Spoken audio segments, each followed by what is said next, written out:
So you want to find your art style. If you are a visual artist or a painter like me, you've probably formed your little list of favorite artists over the years, and you could probably recognize a piece of artwork by your favorite artist right away, because all of the most profound and famous artists in history have a very unique and compelling and recognizable style. Something all artists strive to find for themselves, but if you're anything like me, you've probably spent a lot of years bouncing around from medium to style to technique and just trying a little bit of everything, trying to figure out what your style even is. I have recently started to find my style and my voice as an artist, and I'm going to talk to you about exactly what realizations I had that helped me figure it out. Paul Cézanne once said, "A work of art that did not begin in emotion is not art." When I first read this quote a few months ago, I was still painting primarily celebrity portraits. I was creating funny paintings that I could make funny videos out of to go viral on TikTok, and ultimately I was painting more so for the result than the actual process of painting itself.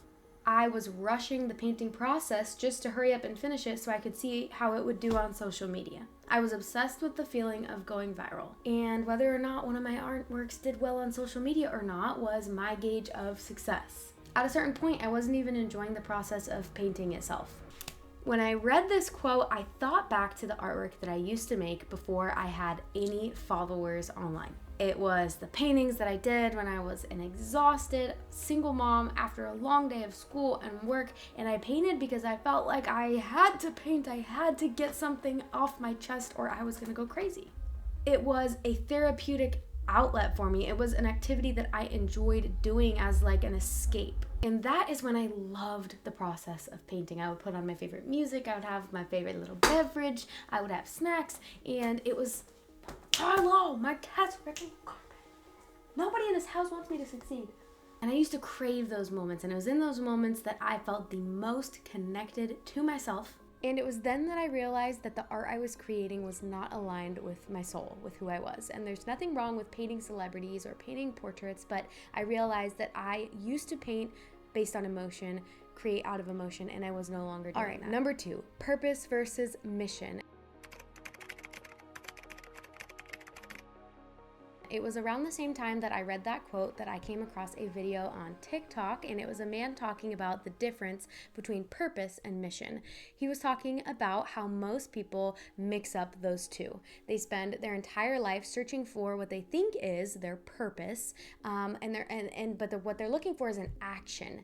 And mission is an action. Mission is something you do, whereas purpose is not something you do, it is something you are. And I realized that all along I had skipped a step. I had skipped right over purpose to try to find a mission, and I had even literally just drawn out, I'll show a picture of my notebook because I have this photo because I sent it to my husband, and I said, I'm just so confused. I don't know which direction I'm supposed to go as an artist. I feel like I have to pick one path in order to focus on it, and I don't even know which one I want. And here are some of the paths. Number 1 was be a well-known like celebrity portrait artist. I dreamed of, I don't know, doing custom portraits for my favorite stars and like moving to LA and being like well-known, I guess.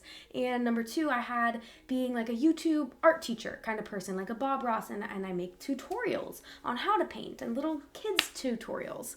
And then number 4, I had being a paint and sip studio owner, because I had been a paint and sip studio owner for years, and I had experimented with owning and running my own paint studio and hosting classes. I also had on there, or do I want to settle down and have more kids and just focus on having a family? And then I had this 6th path that was like, or I just focus on my career. As you can see, I had so many ideas bouncing around in my head that I just felt stuck and I didn't know which direction to go, so I went no direction at all.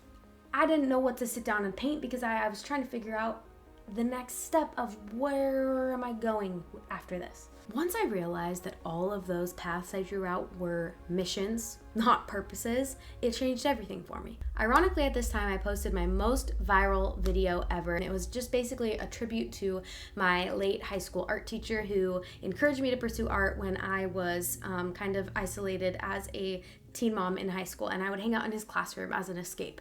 And then he passed away, and I just kept painting to try it. I listened to his advice, and I never gave up, and I kept painting. Anyways, this video went more viral than anything I'd ever posted before, but the part that meant the most to me is that all of these comments, and rather than being comments about the celebrity I was painting, because this was not a celebrity painting like I normally did, the comments were about me, my teacher, my art teacher, my life, and my circumstances. And then the Today Show reached out to me to do an interview and write an article, and I got millions and millions of views, and Jamie Lee Curtis shared it, and Tony Hawk followed me, and a bunch of crazy things happened. And it was the first time where I felt like the value didn't come from who I painted. It didn't come from the fact that I painted Big Sean and Big Sean was famous. It was the first time that I was like, wait a second, maybe I am valuable on my own. I had also spent a lot of years trying to separate myself from the teen mom title. I spent many years trying to prove myself that I wasn't like every other teen mom. And I realized at that point that maybe that is the part of my identity I should be embracing the most. See, I realized owning a paint sip studio, painting for celebrities, working at a financial advising firm, being a mom, none of those are who I am. Those are what I do. And so right now I would prompt you to pull out a piece of paper and a pen and pause the video and write down 5 things that you are. Not things you do, not what you do for work, not your favorite hobby, not how many children you take care of, because those are things that you do, but who are you? Because for me, that mattered a lot in figuring out what kind of art I felt called to make. All right, number 3, audience.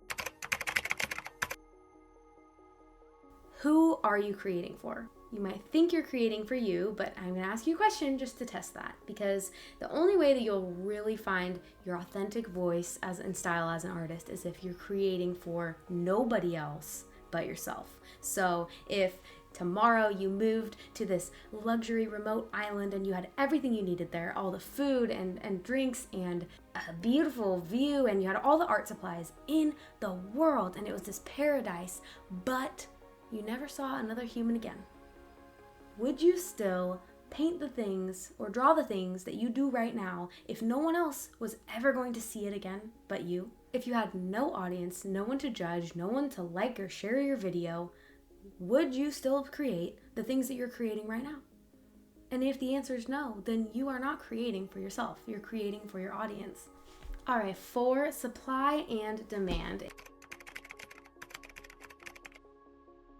If you took economics in high school, you remember that little graph with the line saying that the less there is of something, the more scarce it is, and the more valuable it is perceived to be.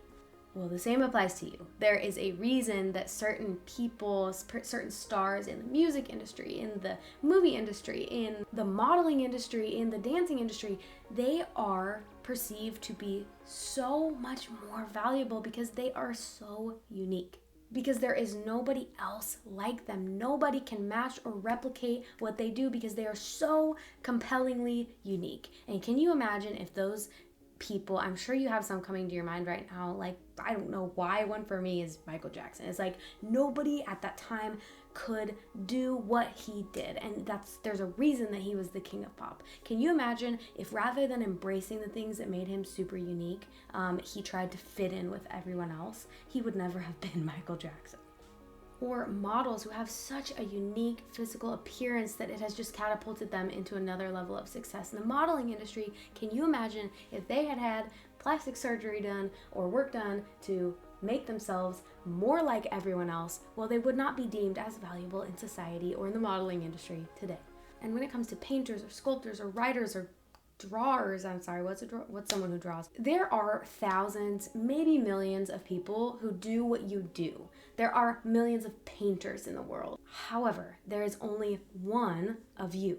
There is only one person in all of human existence that has ever experienced the exact set of life circumstances that you have experienced. There's only one person that sees the world through the lens that you see the world, and there is only one person that has ever existed that holds your memories and has lived in your reality. The more you try to be like everyone else, the less unique and hence less valuable you are. Your purpose exists in accepting all of the unique things that make you you and not anyone else. The parts you like, the parts you dislike, your strengths, your weaknesses, the stories you love to tell, the stories that keep you up at night, all the triumphs and all the traumas, because you are the only person that can tell the stories that the world put you here on earth to tell.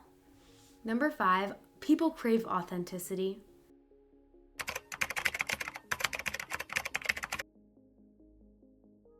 This goes along with supply and demand, but in today's world, people are craving authenticity more than they ever have before because it is so hard to find. It has become more and more unacceptable to be different, and it has become more and more enticing to try to be like everyone else. Listen, I know I'm not the only one that sometimes I see someone speak out with an unpopular opinion, and I'm like, ooh, I would never say that publicly, but also I agree, and I'm glad you said it publicly. And I've seen people commenting being like, hey, I'm really glad you said this because I would never say it, but I'm glad you said it. Everybody wants to be authentic. They're just too afraid. And have you ever heard a song or seen a painting or a movie or something that just struck a chord in your soul? It's like, oh my gosh, I feel like that was made for me. It makes you feel seen because you feel like you're no longer the only person in the world that has experienced this one experience. And maybe it was a very vulnerable topic and it just makes you feel a little bit less alone in the world. And you have the potential to be that person that makes someone else feel seen and a little bit less alone in this world if you could only just be brave enough to create your authentic artwork from your own experiences, even the things that maybe feel a little bit too vulnerable. And maybe by you being more authentic and embracing your true self, you will inspire someone else to do the same. You will never inspire others if you continue to sit in the audience. You have to be willing to step out of the crowd and get up on the stage. That leads us to number 6, which is steal like an artist. Now, let's get real. You have never had an original idea in your life, and before you get offended, I recommend that you read this book, Steal Like an Artist. We have been taking in information subconsciously since infancy. You have taken in so much media, artwork, inspiration throughout your life that you might not even realize where your own ideas are coming from. Everything you've ever experienced or seen in life has become so interwoven in your subconscious that you can't even pick apart what came from you and what came from who, and that rhymed. Your thoughts and perceptions and ideas have all been shaped by your unique experiences in the world, including other artists who have inspired you, whether consciously or subconsciously. You might not even realize that subconsciously you're doing the same little brush strokes as your favorite painting that you saw in that museum when you were 12 because you loved it and it stuck in your mind, and deep inside your subconscious, you know that you want to create art like that. It's okay to get inspiration from other artists. Sometimes I watch other videos of creators online because their creative process is just so aesthetic, and it just, watching them sharpen their pencils and clean their brushes, it makes me want to go paint. One of my favorite artists whose videos do that for me, they are chef's kiss, is Talia Stanton, and I love her. I love her, love her, love her. So go to an art museum, follow artists on Instagram, watch some painting videos on YouTube, get inspired. It's like you're filling up this big bowl with all your favorite things about all your favorite artists, maybe the brush strokes of this artist and the color scheme of this artist and the composition of this artist. And then you're going to take a little bit of you and you're going to pour it all together in a blender, and you're going to blend it up into a nice old milkshake of your art style. I'm still refining my style, but at this point I know that I like a few things. I know that I like to paint women's faces because women are beautiful. I love to paint realism because I think it's cool. I love painting water because it's a challenge, and I love painting with really saturated color hues, really vibrant colors. Anyways, I hope this video was somewhat inspirational or helpful to you. And if you have any suggestions for artists trying to find their art style, definitely drop them in the comments below. I also want to say, oh my goodness, thank you so much for 60,000 subscribers. It doesn't feel real. It really doesn't. Side note, Bang Energy is back after their little lawsuit fiasco. I'm no longer sponsored by them, so unfortunately I did have to buy this with my own money, but I am excited because I'm a caffeine addict. Bang, please sponsor me again. All right, bye guys. Go get creative and steal like an artist.